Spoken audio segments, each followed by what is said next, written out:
Doctor news ACB అధికారులకు మరో అవినీతి చేప చిక్కింది. తెలంగాణ పరిశ్రమల శాఖ డిప్యూటీ చీఫ్ ఇన్స్పెక్టర్ ఇంటిపై ఏసీబీ సోదాలు కొనసాగుతున్నాయి. పరిశ్రమల శాఖ డిప్యూటీ చీఫ్ ఇన్స్పెక్టర్ వెంకన్నకు కోట్లలో ఆస్తులున్నట్టు గుర్తించారు ఏసీబీ అధికారులు. నిజామాబాద్, సూర్యాపేట, హైదరాబాద్లో ఈ సోదాలు ఏకకాలంలో కొనసాగుతున్నాయి. హైదరాబాద్లోని మదీనాగూడలో 2.5 కోట్లకు పైగా విలువ చేసే ఇల్లు ఉన్నట్టు గుర్తించారు ఏసీబీ అధికారులు.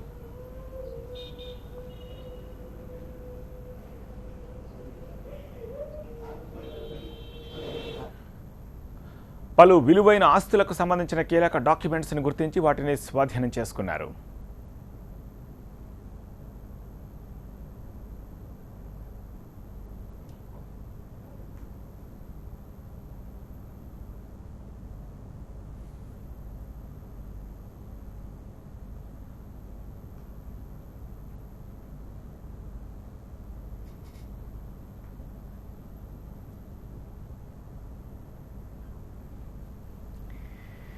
తెలంగాణ పరిశ్రమల శాఖ డిప్యూటీ చీఫ్ ఇన్స్పెక్టర్ ఇంటిపై ఏసీబీ సోదాలకు సంబంధించిన దృశ్యాలను మీరు చూస్తున్నారు.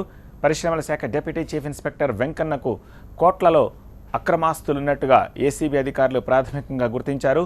నిజామాబాద్, సూర్యాపేట, హైదరాబాద్లలో ఏకకాలంలో ఈ సోదాలు కొనసాగుతున్నాయి. హైదరాబాద్లోని మదీనాగూడలో 2.5 కోట్లకు పైగా విలువ చేసే ఇల్లు ఉన్నట్టు గుర్తించారు ఏసీబీ అధికారులు. ఆ ఇంట్లోనే విలువైన పత్రాలు, డాక్యుమెంట్లు, అలాగే నగలు బయటకు తీసి వాటి లెక్కపత్రాలని ఆరా తీస్తున్నారు, స్వాధీనం చేసుకున్నారు.